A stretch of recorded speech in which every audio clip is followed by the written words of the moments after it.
Hello and welcome to Talking Aussie Books, a new weekly podcast shining a spotlight on Australian fiction.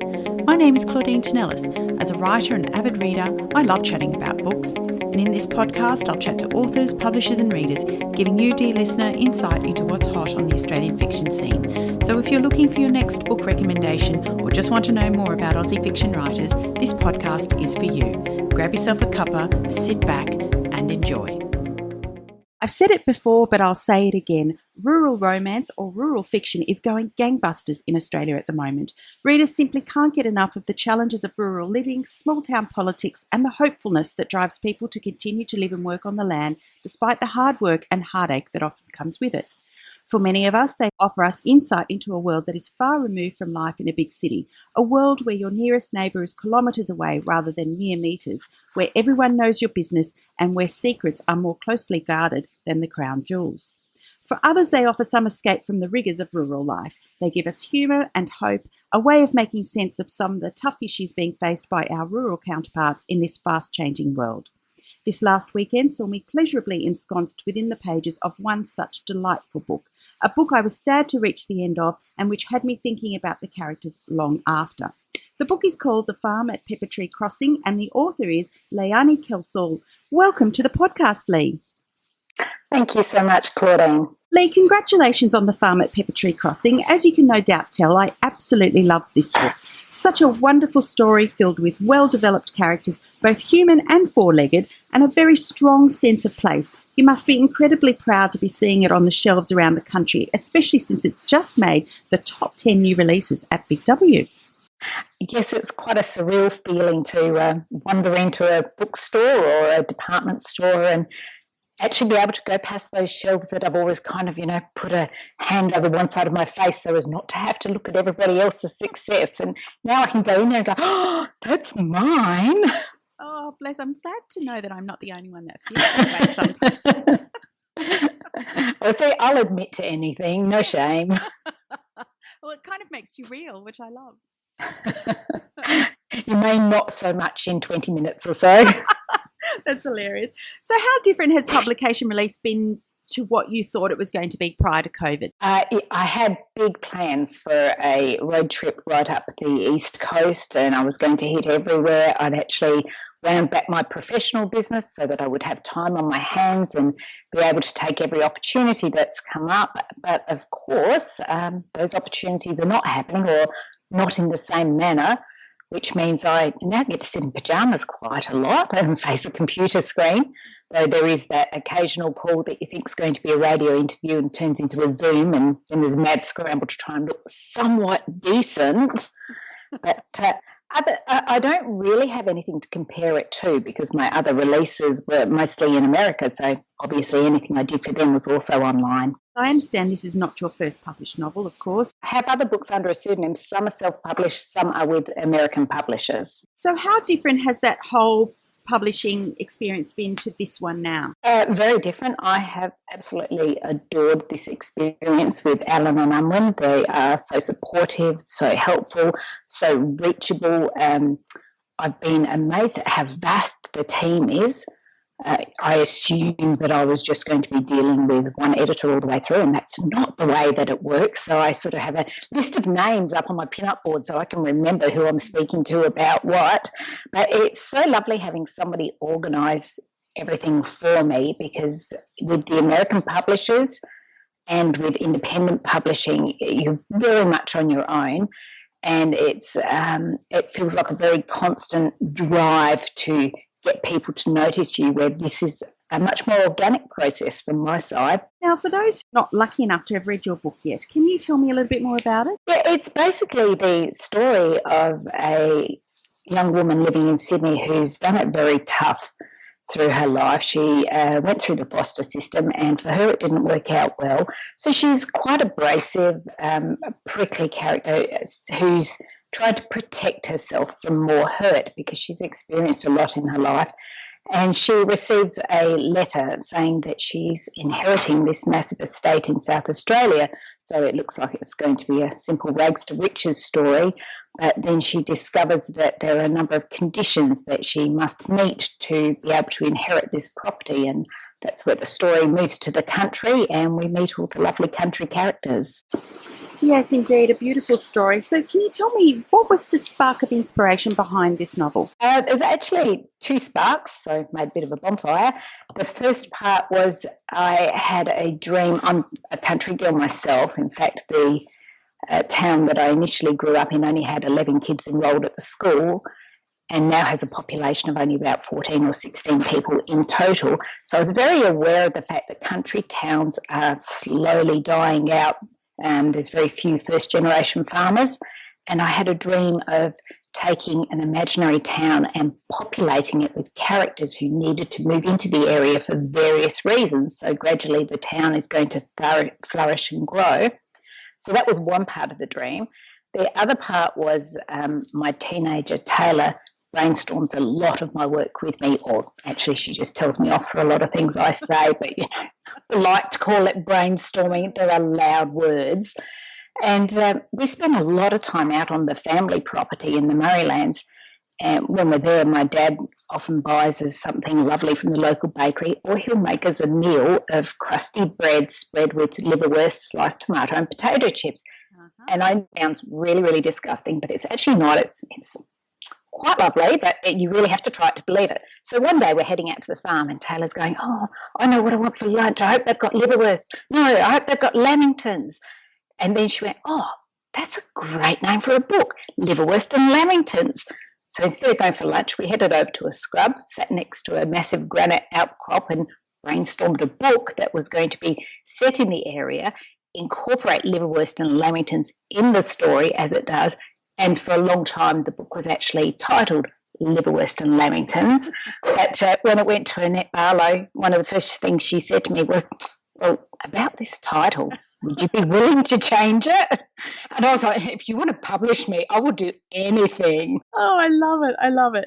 So tell me about your work as a counsellor. And I wondered, did this drive your passion to put pen to paper, or was this always there?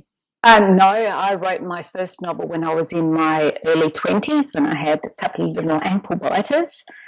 And I've always loved to write, but it got put on the back burner for a long time whilst I managed my professional counselling practice.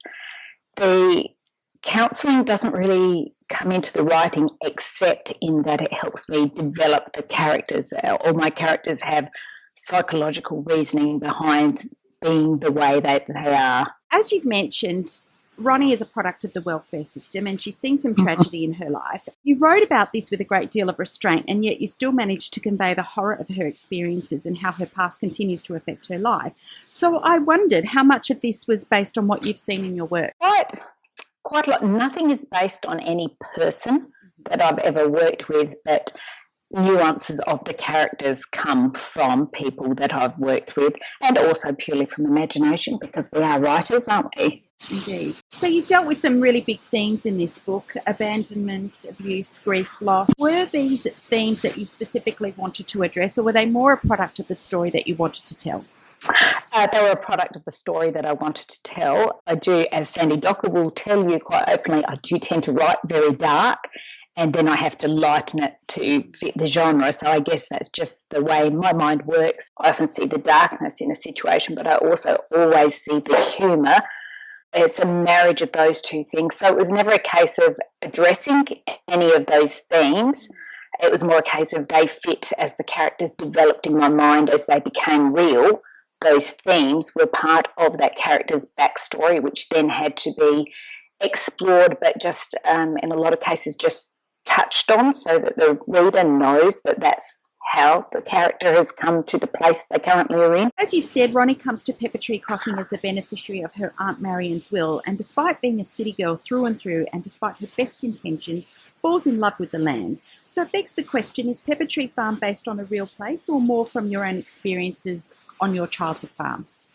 It's very much based on my childhood farm. A lot of the descriptions are similar but romanticised versions of our family farm. Now, I know you're a baker because I've seen many of your baking recipes displayed on social media, and baking is one of the hoops that Marion makes Ronnie jump through in order to prove her willingness to accept her inheritance. And it certainly feels to me as if baking and rural living go hand in hand. Ronnie definitely rises to the challenge, but I wanted to ask you, what is it do you think that makes this activity so integral to life on a farm? It's probably changed generationally, I think. I know a lot of women who are still on farms, and it's split probably 50-50 between those who love to bake and are baking for the shearers and baking for the husbands, and those who are actually leading their own professional lives as well. So baking is not so integral for them. So that's quite an interesting change over time, because without giving away my age, when I was young, farmers' wives always stayed home and baked. That was what they did. But, the world has expanded for us now. Yes, that's interesting because you've explored one character in the book who doesn't necessarily rise to that particular challenges. Yes. So for Ronnie, it's not just a matter of giving her some life skills, but as a form of therapy too, isn't it? Absolutely. She's not so much of a sharer, and it becomes a way of opening up dialogue and inviting friendship. Yeah, there are life lessons that Ronnie needs to learn, and they're ones that her aunt had actually learned, but learned too late to invest her life with this knowledge. So she seeks to pass on those life lessons to Ronnie, but they're set in the form of physical tasks.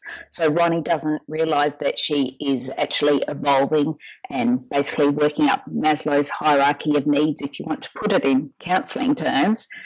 So it's a very organic process for Ronnie to learn to trust, to allow people into her life, because she's a very closed person initially, and she has to learn that she is able to both give help. She's quite happy to give help to people, but she must learn to also receive help, because that's essential for everybody. I think essential to life on a farm. Absolutely. It's a community. If you're on a farm, you're part of a community. You're not just sitting on your acreage by yourself. Yeah, which is something you can do here in the city. You can, live in a house and never speak to your neighbours. Yes, but not in a small community. Yeah, and in that way I found the divide between city versus country life very apparent in your story. That's good, because I actually did the time-honoured thing of growing up in the country and couldn't wait to turn 16 and leave home and go to the big city, because that was where all the excitement was, obviously. Big city, in my case, being Adelaide, which is just not that big. But it was a very steep learning curve from, wow, I'm in the city, this is all fantastic, to, wow, I miss that big sky horizon, I miss hearing the birds, I miss just being able to walk out around 5 acres in my pyjamas before I've even left the house yard, that kind of thing. Ronnie suffers PTSD, and despite the challenges she faces in moving interstate and taking up residence on the farm, she continues to battle her demons and has a hard time letting anyone in, other than her cat Scritches. But she's almost instantly surrounded by a menagerie of animals, and I've talked before on this podcast about equine therapy as a way of dealing with trauma. So I wanted to ask, how important were the farm animals to Ronnie's well-being and being able to deal with her own trauma? It was part of Ronnie learning that she was able to care for things, and even though something bad might happen to them, that was no reason to close herself off from giving that love to start with. And for a lot of people who are unable to bond with another person, animals can fill that void. There is a beautiful love story at the heart of this novel, and Matt Kruger is fighting his own demons. Tell me about your inspiration for this character. Again, that's growing up in rural areas.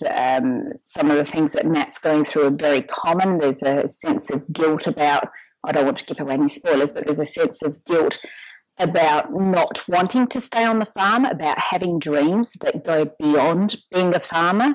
So that's part of his arc. The other part would give away too much of the story, I think. Now, we mentioned the fact that you've self-published and now traditionally published. And for the many aspiring novelists out there, can you shed some light on that journey and how that came about?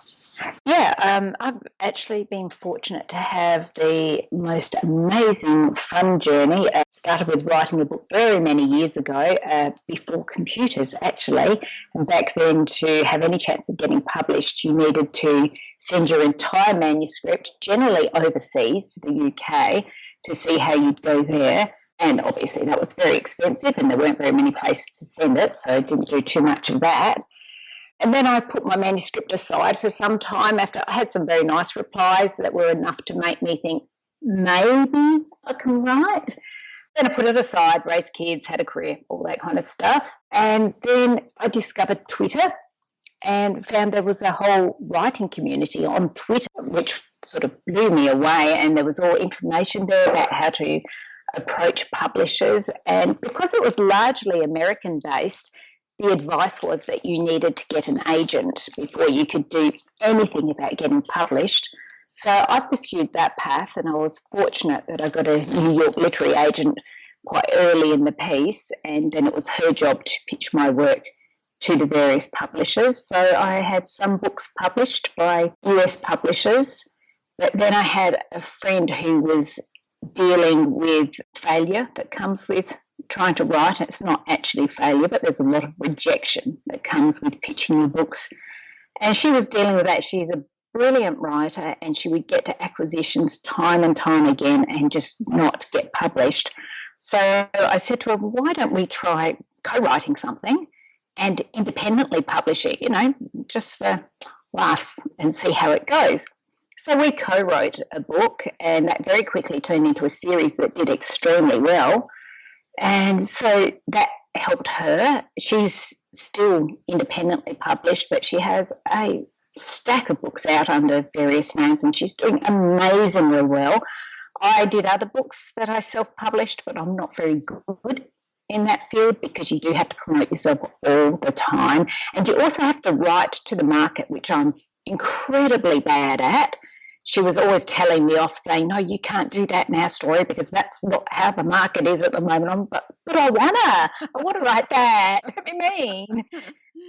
So she's doing it by herself now for a good reason. After that, I'd written, I thought it was rural fiction, which I pitched to Alan and Unwin on one of their Friday pitch days. And only 3 or 4 days later, I had an email saying, please send in the full. And within 2 weeks, I had a contract. So that was like a whirlwind.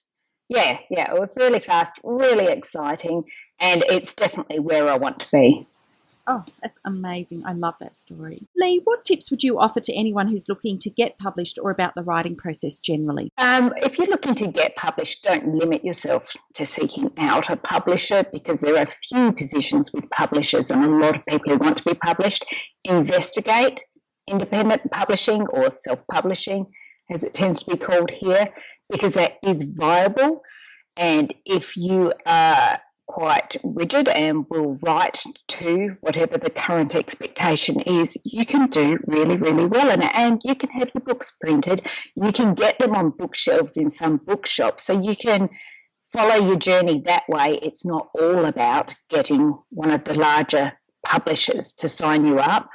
It comes down to whether your passion is for writing or whether you just want to be published as well. So choose your journey. There's a lot of different ways to do it. What's next? Are you working on anything else at the moment? I've written a follow-up to the Farm at Peppertree Crossing, which is currently with the publishers for consideration, so keep your fingers crossed for me. And I'm working on the 3rd book in that series. Wonderful. I'm so glad to hear that there's more to come. That's good. And if listeners wanted to connect with you, how can they do that? Best way is probably through my webpage, which will lead you onto my social media. So it's www.leoniekelsall.author. No, it's just leoniekelsall.com. See, I don't even know my own website because I've got 2 of them. And you're on Facebook and Instagram as well? Facebook, Instagram and Twitter. All the links are on that website if you ever manage to find your way to it after I've messed it up. Lee, I absolutely love the Farm at Peppertree Crossing, and I wish you every success with it. Thank you so much for joining me on Talking Aussie Books today. Thanks for your time, Claudine. Well, that's a wrap, folks. If you enjoyed this podcast, please leave a review on iTunes or drop me a line via my Instagram at Claudine Tinellis or on my webpage claudinetинеллис.com. Thanks for listening. Until next time, happy reading.